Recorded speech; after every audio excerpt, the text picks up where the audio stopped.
Bonsoir à tous et bienvenue au journal consacré à l'information dans nos régions. Voici les titres. L'association Aidons l'Afrique Ensemble fait le tour de ses réalisations dans 3 communes du Yatenga. Elle a présenté les acquis de son programme mis en œuvre au profit des populations aux autorités régionales du Nord. Et puis lire le Nouveau Testament en langue Kansa, la langue des Gants, cela est maintenant possible grâce à la Société internationale de linguistique qui vient de lancer cette œuvre en sus d'un dictionnaire toujours en langue Kansa pour la promotion de cette langue. Aider les populations démunies à combattre la faim et la pauvreté, voici le leitmotiv de l'association Aidons l'Afrique Ensemble.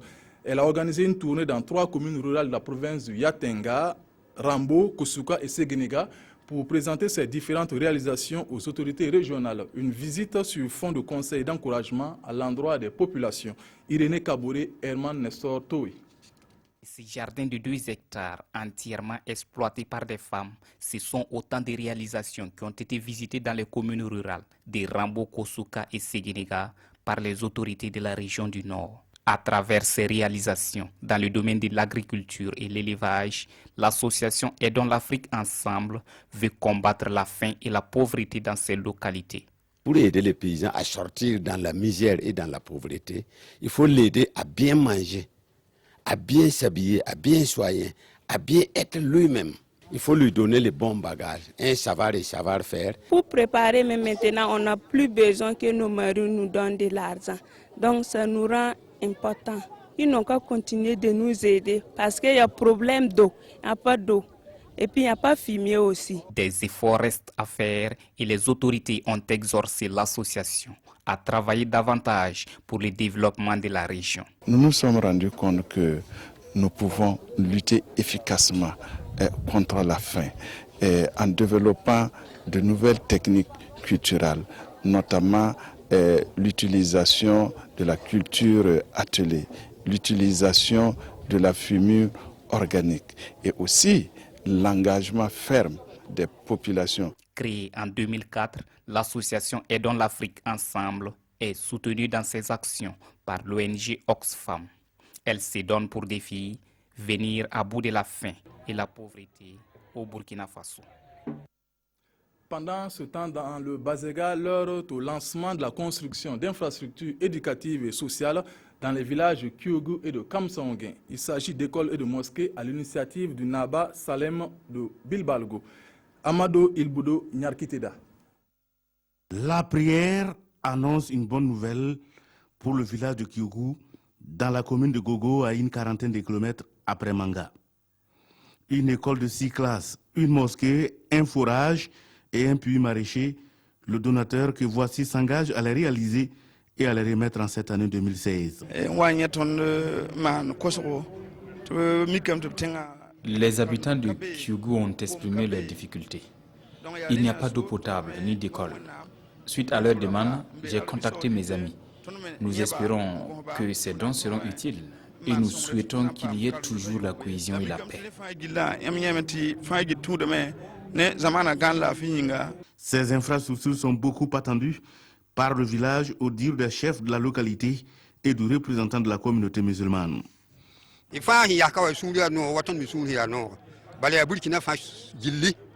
Nous sommes très contents de ces dons. Cela bénéficie à tout le Burkina Faso. Naba Sadem est un homme de cœur.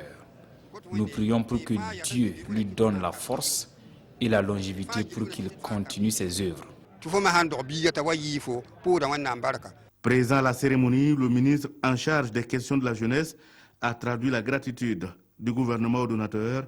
Selon Jean-Claude Bouda, par ses réalisations, il contribue à mettre en œuvre un pan du programme du président du Faso.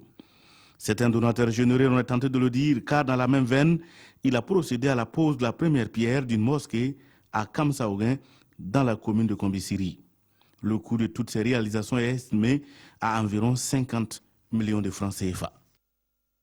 Le Festival international des masques et des arts Festima a refermé ses portes ce samedi à Dédougou, dans la région de la boucle de Mouhoun. La cité de Bangui a durant 8 jours été le point de rassemblement des sociétés de masques venues de plusieurs pays de la sous-région. Une 13e édition qui se termine sur une note de satisfaction. Yves Rwamba, Karim Ouedraogo, Polo Savadogo. Les festivaliers et les sociétés de masques devront attendre 2018 pour une autre édition du festival, le Festival international des masques et des arts de Dédougou. Les lampions du festival se sont éteints et le bilan s'avère positif. La parade d'abord inaugurale s'est bien tenue avec l'ensemble des sociétés que nous avons prévues. Nous avons pu tenir les prestations, 3 prestations par jour. Nous avons également pu tenir le marché africain pour pouvoir faire la promotion de l'artisanat et des entreprises également. Nous avons pu faire le spécial soir au village qui vise à promouvoir les artistes locaux. Nous pensons que nous avons donc accompli tout ce que nous avons prévu pour l'édition 2016. Plus de 2500 masques nationaux et étrangers ont participé à ce festival. Cette 13e édition du festival a été d'une grande importance pour la région de la Boucoule du Mouhoun. En tout cas, ont été connus de tous les acteurs du monde de la culture sur le plan international. Et pour revenir au niveau micro, ça veut dire que les acteurs locaux ont dû faire de bonnes affaires. Les carnets d'adresses ont été certainement bien remplis. Le secteur privé a fait de bonnes affaires certainement, les hôteliers, les restaurateurs. Et tout cela s'est passé vraiment dans la paix, dans le calme et la quiétude. Je pense que j'ai une bonne appréciation du festival 2016. En attendant la 14e édition du festival en 2018, les autorités de la région promettent accompagner les organisateurs dans la réalisation de leurs infrastructures.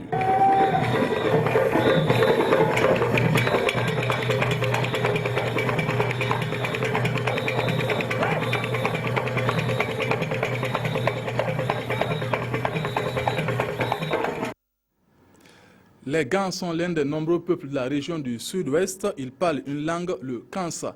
Le Nouveau Testament et un dictionnaire sont désormais disponibles dans cette langue.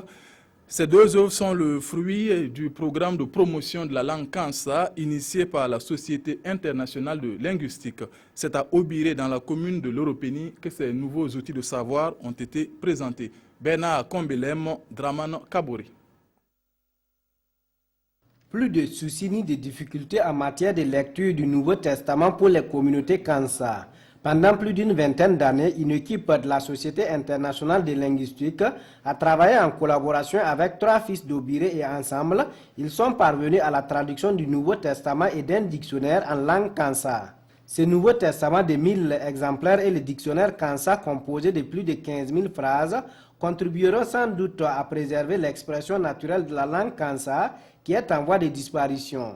Notre désir, c'est de voir ces langues Kansa, la langue Kansa et toutes les langues minoritaires du Burkina et de l'Afrique de l'Ouest être fortifiées et être développées pour qu'ils soient capables de s'adapter aux changements. Pour les fidèles des églises protestantes, ce Nouveau Testament participera probablement à la formation biblique des peuples Gans. Il passe souvent inaperçu dans le palais royal et pourtant le hangar du roi en pays Goumanché symbolise son pouvoir. C'est la salle officielle des audiences, c'est là aussi que le roi reçoit ses hôtes et nomme les différents prétendants à la chefferie. Un sujet de Désiré Ilboudo et Mamadouba. Il incarne la souveraineté royale. Seuls les chefs nommés par le roi, les ministres et les membres de leur famille sont autorisés à construire le hangar du roi en pays Gourmanché. C'est la salle d'audience officielle du roi. C'est ici que le roi accueille ses hôtes et nomme les prétendants à la chefferie. C'est là également que se font les allégeances au roi et les cérémonies d'offrande aux ancêtres de bonnes fêtes. Il tient ici ses grandes rencontres et prend des décisions importantes. Ce hangar symbolise donc le pouvoir du roi. Dans le temps, nous disent les anciens, le hangar se trouvait en dehors du palais royal. Chose de plus en plus difficile à concevoir de nos jours en raison des lotissements. Il n'y a pas de doute, le hangar du roi Koupiendéli est bel et bien dans l'enceinte du palais. Il vient d'être remis à neuf et n'attend plus que les premières audiences.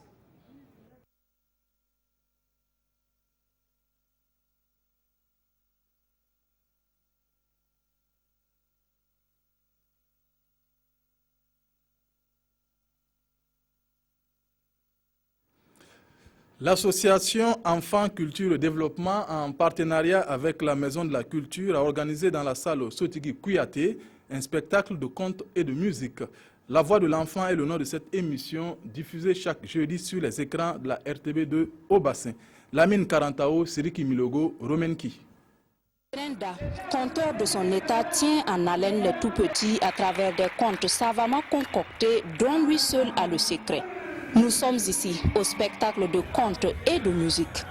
Une école d'éducation et de socialisation autour de laquelle les promoteurs entendent mobiliser le plus grand nombre d'enfants. Tout le monde n'a pas la chance de venir à la télé, donc je dis pourquoi ne pas faire un spectacle pour réunir tous les enfants en un seul lieu pour les parler de cela. Et là, ça va motiver les enfants. Le conte, c'est un ensemble culturel entier. Ton imagination, ta mémoire, ta possibilité de dominer un auditoire et aussi d'exprimer, s'il s'agit du singe, de faire les jeux du singe. Comme tout à l'heure, quand il s'agissait du coq, ils ont fait donc le cocorico du coq. Le conte, c'est un genre complet dans la tradition des peuples. Lancé sur les écrans de la vitrine des Hauts-Bassins, il y a quelques mois, la voix de l'enfant suscite un engouement auprès des tout-petits. J'ai apprécié le conte parce qu'on nous dit que le Satan n'est pas bon, que de ne pas faire des choses mauvaises. Et puis quand on voit quelque chose qui se passe, il faut laisser la chose se passer et puis on continue notre chemin. Je suis heureux et j'aimerais aussi que ça continue comme ça. Le public a également eu droit à des prestations en slam, musique mandingue et R&B. Des prestations qui épousent également les idéaux de la voix de l'enfant. Merci de nous avoir suivis. Le 20h, c'est avec Peggy Ouedraogo. Bonsoir.